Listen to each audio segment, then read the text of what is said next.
Mr. Begley and members of the board, we do have 3 items for board discussion this evening.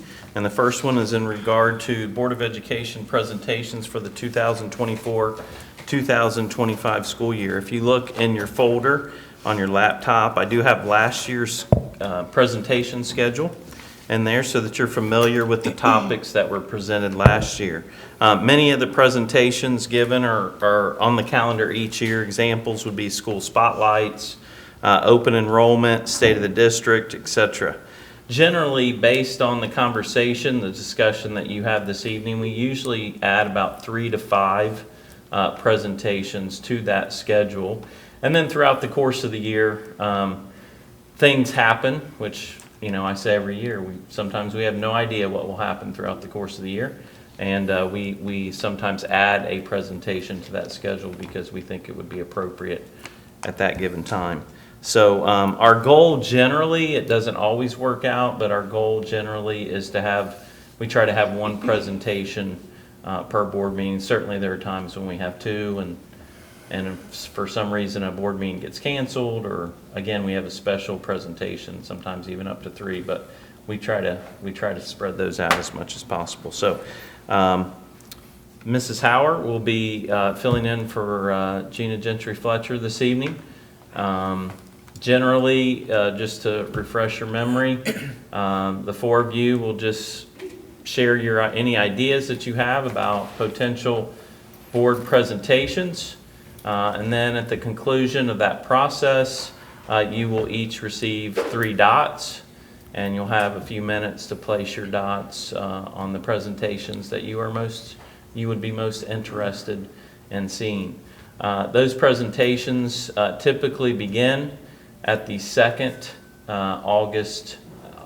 board meeting in August, so that the folks who do the presenting will have time to adequately prepare for them. It will take us, a few weeks to put that schedule together and coordinate, make sure our presenters are available on those particular dates. So this time I'll turn it back over to Mr. Begley. Yeah. Thank you, Mr. Smith.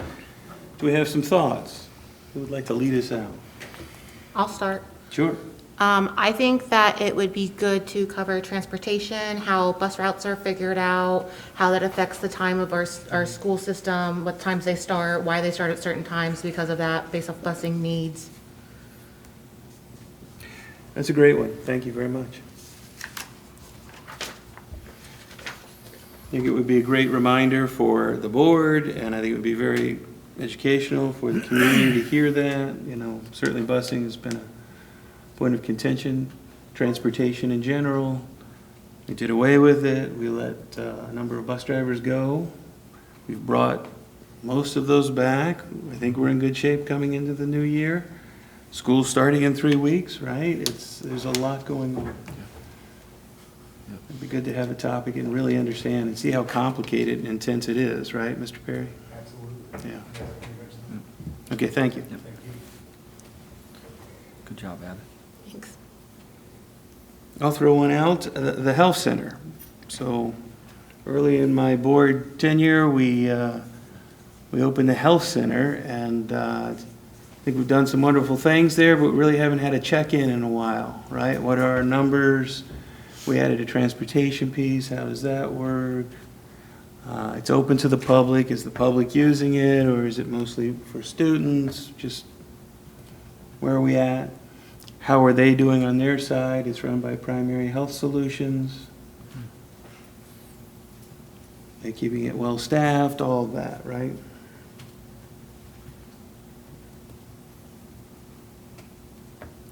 I always like hearing from Hope Squad and the advisory time that they have to go along with that, with what's going on during that advisory time, and how the kids are, how they're navigating through the issues of other students, and how they're.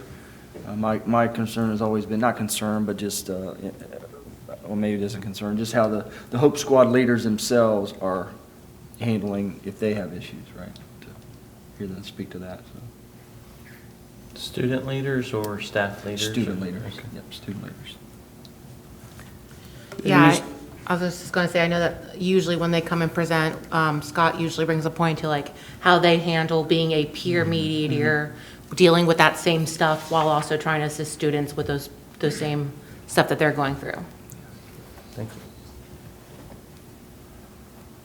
No, and I don't know if that's one of the annual meetings you talked about, so it's certainly worth mentioning, but some of those annual ones would be open enrollment, obviously state report card, right? 5-year forecast has to Yes. happen, right? Those things for sure. Kim, you don't have to put open enrollment on there. It's a staple, it's already there. So I don't want you to put your dot there. Do you have one? Save your dot. If you don't want to. And I mean, Hope Squad is on here too, but it's all. Well, Hope Squad is not an annual one. Yeah. Okay. So if you want to hear about Hope Squad, you will want to put a dot by that. Open enrollment is an annual one. That will be on the calendar without you voting for it this evening. May I request something to cover in open enrollment? Sure. I think it would be important to show how students are chosen for the open enrollment program. You know, because I know a few people reached out, and I know a couple people that's approached me that they were not selected for open enrollment, and just to cover how students are selected for the open enrollment program, you know, how spots are selected, and, you know, we only have a certain amount of spots, so how does that get determined and things like that. Perfect.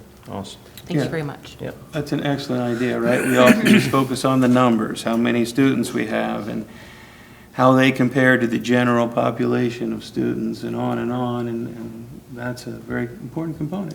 Well, and when you have so many students apply for certain programs, like, for instance, our individual learning program, we only have so many spots in that program, so if we have 20 students with 2 spots, how does those 2 students get selected for the program? Because we can't unfortunately select everybody. Yeah, right. And just for example, one of the emails, and I don't recall if it was sent to the board or just to us, but one of the parents who reached out, her child was number 21, and because of class sizes, the cutoff was 20. But there's always a line somewhere, right? Because, again, with the spirit of the open enrollment program is that we do it because we have empty seats, but we are not to do it if it results in us having to hire additional staff. That is not in the spirit of our program. But that's hard when, you know, just like with everything else, there's a boundary and you can't cross it. And there's always, someone has to be the first student on the other side of that boundary. So, Yeah. but yeah, we will definitely include that. That's a great suggestion. Thank you. My last point about open enrollment would be deadlines, why we pick the deadlines we have. Some parents were concerned that the deadlines to receiving the information of whether they got in was so late in the summer that then they have to rush to enroll them in their current district that the student would attend if they did not get into Fairfield. Yep, another excellent point.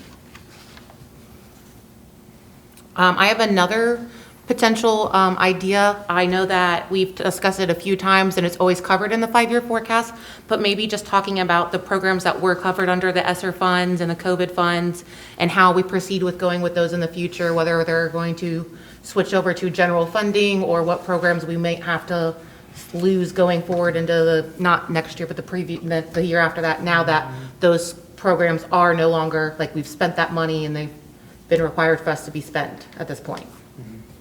That's an excellent suggestion. Yeah, great, great.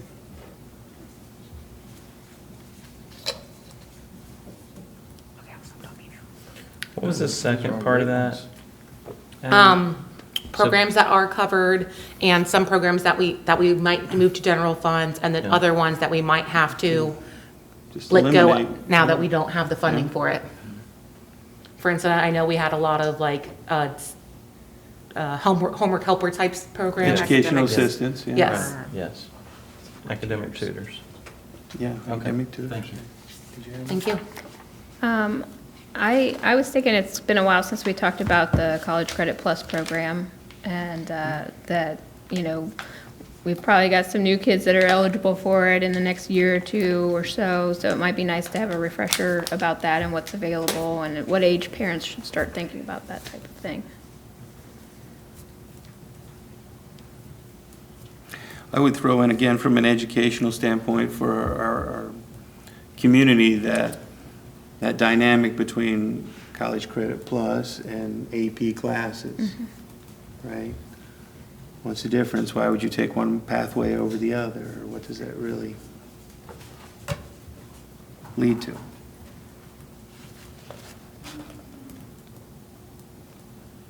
And I see some of these on here. I don't know that they'll be repeated. I know that we tend to do a lot of school spotlights. We will continue to do those. Love it. Yeah. Yeah, we space those out over the course of the year, absolutely.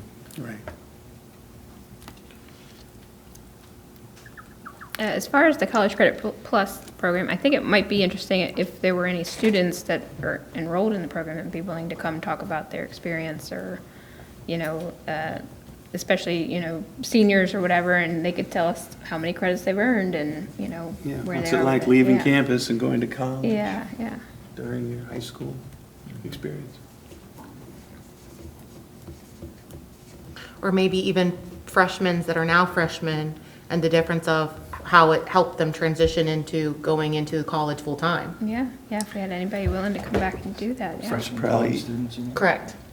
It's probably impossible to bring them back, right? They've moved on. I don't know, we have very dedicated community members. We do. We do. If he wasn't in North Carolina, Devin would go. Hey, he still might. I'm sure. He still might. Zoom in. Man, take the red eye. Devin, can you be here Thursday? I think I brought this up one other time, but I still think it would be kind of interesting to have sort of like a day in the life presentation where, you know, if we have a teacher or an SRO or an administrator that's willing to just kind of document a day at work for them, you know, or even a teacher who, you know, they go home at night and they're still grading papers and whatnot, and they're willing to, you know, sort of present like, here's what we do every day, so that we as a board and the community, I mean, we have an idea of what you do every day, but, you know, as the community, they can see what goes on here behind the scenes sort of every day. What about one regarding the therapy dogs or the emotional support dogs that we have in a few of our school systems, covering which schools we have them in and how we go, like how that program gets established, you know, why those schools, why these dogs type thing, and what their impact is on our students. Totally not because I want to see a dog. Yeah, definitely bring the dog. Yes. Benefit.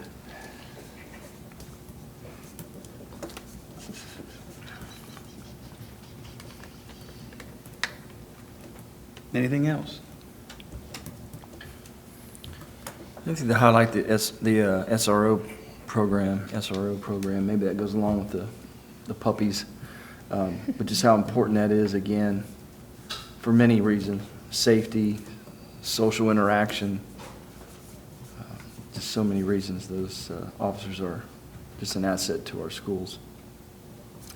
I actually was thinking about a safety presentation. I know we have a lot of changes we're looking forward, and there was a fund we recently acquired some bids for previously, and how we're working on getting some more security programs in the system. And obviously, we don't want to cover too in-depth and stuff. Right. Because we don't want to give away, you know, not secrets, but we don't want to, you know, put any impact on the security of those programs, but just maybe covering some of like the programs we are working on and programs we already have to established. Schools went through a huge badge upgrade system, right? Yeah. That's been a great thing. Yep. Tons of, if that as a presentation is chosen, lots of grant money over the last several years that have allowed us to do a lot of things that we otherwise would not have been able to do. And we would certainly highlight that if that's chosen. Even this film or shading, whatever you would call this, that we Yes. talked about after the meeting last time, but it's worth mentioning during the meeting, Yes. right? This is both aesthetically pleasing as well as provides additional security. Yeah, especially as it comes Cafeteria. across our cafeteria area, that's right. Anything else? How many dots are we going to be You get getting? 3 each. Oh, we get 3 each, and we've got, I have extras if you're really torn. But I would say last year, I think somebody ripped theirs in half. yeah, those will not I be don't counted. remember. So if you half them, you're gonna lose both halves. Disqualification. Well, who gets mics? oh boy. I was thinking while we were sitting here, that, recently the financial literacy became a requirement for graduation, and maybe it would be interesting to have sort of a presentation on what the financial literacy class looks like. What are the kids learning? I was thinking back to when I was in high school. I know if I took a financial literacy class, I'd be going home and be like, Mom, Dad, why are you doing this? We're not supposed to do So I can imagine some of the conversations that might take place at home when kids are learning these kind of things. So I'm kind of curious about that. But then I started thinking, well, maybe it would be interesting just to have a different class spotlighted every year, like, something different that, if there's like somebody's doing something interesting in a physics class or Or just some of the whatnot, just- electives we have, right? I Yeah, mean, we've yeah, got some good ones. highlighting classes that are available, that are unique and interesting. It's always fun, like when we do the board meetings at the other schools, and we learned all about how they made a shed at Creekside and the different classes they have there. So it might be interesting to do that more often with particular types of classes. And it goes back to, I love engaging with the students like that. Right. And we will continue to quote unquote take the show on the road this year. And so what I tried to do last year with that schedule is when we have when it's a school spotlight on Creekside, we will go to Creekside and so on and so forth. So we did that last year. It seemed to work out well. Got some sound system issues that we're trying to figure out, but we will continue to do that, and also to include student voices in those presentations when possible. Yeah, that's exciting, love that. Ms. Howard, could we put one more up there, and that's maybe an update from the F&P curriculum for the elementary kids? Get an update on how that's progressing, and maybe get some ratings, and maybe even get some students to comment on how they'd like to. I'm sorry, can you tell me what FMC is? Fontes and Pinnell, the curriculum, the learning, reading. Gotcha. I was actually just going to suggest that. F&P. Gotcha. And P. F and P, gotcha. I was actually just going to suggest the third grade reading comprehensive program, because I know that we had done a overhaul of that either last year or the previous year, Yeah, year before last, wasn't it? and just the impact of that and how our students doing now on that comprehensive third grade reading test versus how they did on the old program. Ms. Howard, I'm sorry, it's F and P? I think it can be either FPC or. Oh, I'm sorry, okay, all right. Anything else? I put a third paper up there, but don't feel like you have to. You gotta fill Just it. wanted to be Right. fair. Well, we only have 3 dots. Yeah. I like having a variety of choices. It's the spice of life. Yeah. The value of those dots has increased significantly. It has. Like the idea of sharing mics. Choose Yeah. wisely. We all play rock, paper, scissors for mics. Yeah, if you're not a president, you get Mike's dot. Yeah. Oh, sorry, Brian. All right. All right, dot us up. You can have your best if you need them. Thank you. Thank you. You're welcome.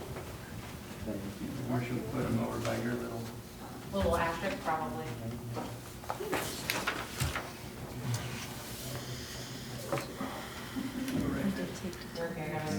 Did you on that part or just on?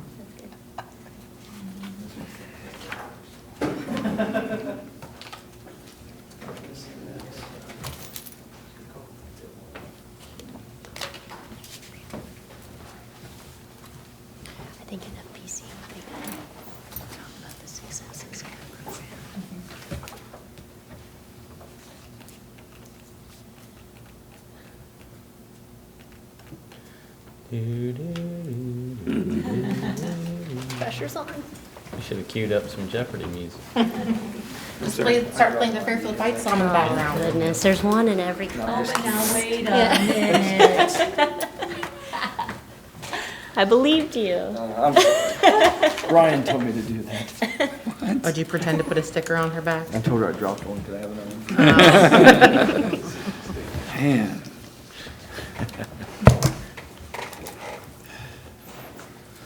All right. We can find some winners from that? I think looks so. like? Something I'll together? take those with me this evening. And that also doesn't mean that some of the others can't be implemented. Right. Yeah. It all depends when we sit down and start filling in that calendar, how many open slots we have. Like I said, usually ends up about 3 or 4 from this evening. Can I request that next year we also have a list of the ones that didn't make it this year? So that if I don't think of these great ideas again next year, I can see what I thought of previous year, then maybe, that's smart. Yeah. So we already have that, those were the ones that were chosen, right? Correct. Okay, yeah, got it. Yeah, I'll have to Abby, I'll take put that pictures. in a space where I can, I'll We'll create take an pictures. additional document. Yeah, we'll do that. Appreciate it. Thank you. All right, anything else on that one? All right, up next, Mrs. Hauer in regard to a job description and salary ranges. I'll turn it over to Mrs. Hauer. Thank you, Mr. Smith. Mr. Begley, members of the board, you'll see that the bullying and harassment specialist / Title IX coordinator job description and administrative salary ranges is under board action for this evening. As you know, the bullying and harassment specialist position was one of the administration positions that we partially reduced as a cost-saving measure. We transitioned to this role being an 80-day contract, and the job description must be updated to reflect that. Pretty simple change. And then additionally, the administrative salary ranges document also includes workdays, and so it needed to be updated to reflect that change as well. As we look to make the change to the workdays on the salary ranges, and the fact that the document has not been updated in 2 years, it's also recommended that we tweak some of the salary ranges due to the projected needs in the future. So both of these documents are the ones that I sent to you in advance of the meeting for you to review. Pretty simple changes, but just wanted to give you an opportunity to ask any questions tonight if you have any, before you would be taking any action on them. Any questions? All right. Our next item for board discussion is a transportation update for Mr. Perry. So at this time, I'll turn it over to him. Thank you, Mr. Smith, Mr. Begley, members of the board. Just like to highlight a few transportation items since the end of last school year. We have begun using a new routing software. This software was identified to be more user-friendly for all involved, so our transportation department, the staff even at the buildings, and also our parents. So we're very excited about this change. In addition to that, it comes with a parent app, which we will be beginning to communicate here shortly, which is one of the primary ways that a person can look up their new stop.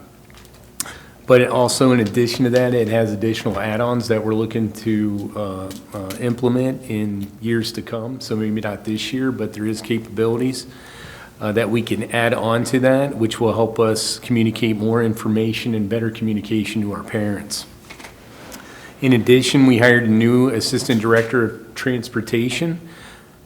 That is Carla Weaver. She was an internal candidate who was our dispatcher for the past 18 months. So we were very excited to be able to find a strong candidate within, and so far she has hit the ground running and been an amazing asset to the team. So last year, I wanted to just highlight a few numbers from last year before we roll into talking about this year. Last year, we had 56 routes, and we ended the year with 49 drivers. So to highlight, we were short a few drivers, but we were able to cover, and we did not have to cancel any routes last year. So this year, with the new routing software and some other changes, our goal is to get that number down to 52 routes to try to alleviate that pressure, look at maybe increasing some ridership and more efficiencies within our routing. And again, our new software is assisting with that a great deal. Our drivers that we have to date is 41. Since the end of last year, we had one termination, one on medical leave, one took another job within the district, and then we had 2 retirements. We also have 4 new hires in the process, which is very good. 2 should be ready for the first day of school, and the 2 others we have identified should be ready within a couple of weeks. We continue to work with the HR department to identify and attempt to hire quality candidates. Talked to Jeanette Flick today, and she said they have seen more candidates than we've seen in the past 5 years this summer. So it's a very positive change and welcoming change. So I just want to highlight that the transportation team has been working very hard all summer long. The rollout of the new software is definitely some additional work, but we're finding out quickly, like as they continue to get used to the new software, that it's going to help us a great deal to be able to manage that workload. But wanted to highlight that we do expect some challenges to begin the school year, just like any school year we have. But overall, they're confident that we're going to be ready to go and that we're going to be able to cover routes. And hopefully we'll be able to continue that hiring trend, which is on an upswing, and continue with that process. So overall, very positive. And I don't know, to me, we just highlighted a couple of things, which was that software and that new app, I think, over the next 12 months will be something, I think, that it's going to be a welcome change. So last year, we implemented a process where we used Remind as a platform to communicate if a bus was going to be late, and we had to build that behind the scenes with the technology department. With this new app, it's automatically built into the software, which makes it much easier to use, and we're hoping to utilize that communication more effectively this year. So, do you have any questions or any additional items you'd like for me to highlight? Mr. Perry, thank you for that. That sounds very exciting for the new year. You mentioned it's challenging, and I assume that's because it's new and you're just getting acclimated to it like anything else. Yes, And then very much so. number 2 is the routing. Is that sort of AI-ish, where you put in the routes and the system will find the best, the quickest, and most efficient?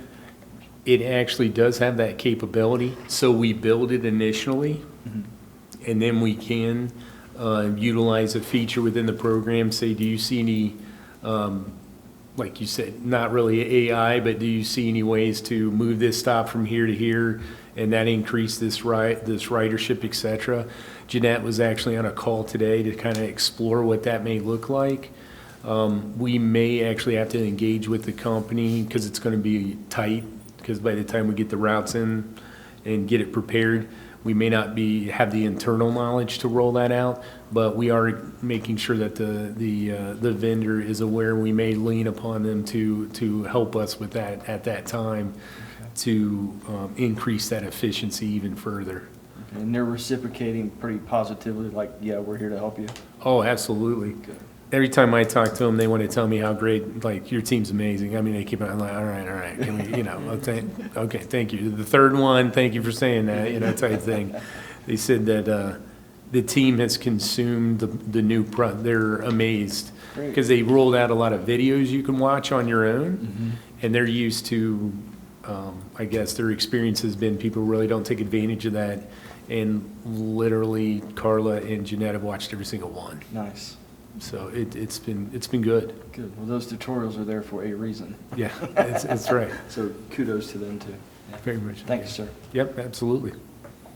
Well, thank you for that report, and I think that collected a number of dots, so we'll be having a future report. Yeah. And in that report, you can include some information about the impracticality, transport, Absolutely. Yes, how those decisions are made. absolutely. Great. Thank you. Yep. Before moving on, just a quick clarification. While we do have a new Assistant Transportation Director, that is not a new position. That is a replacement position. I just wanted to clarify that for the board.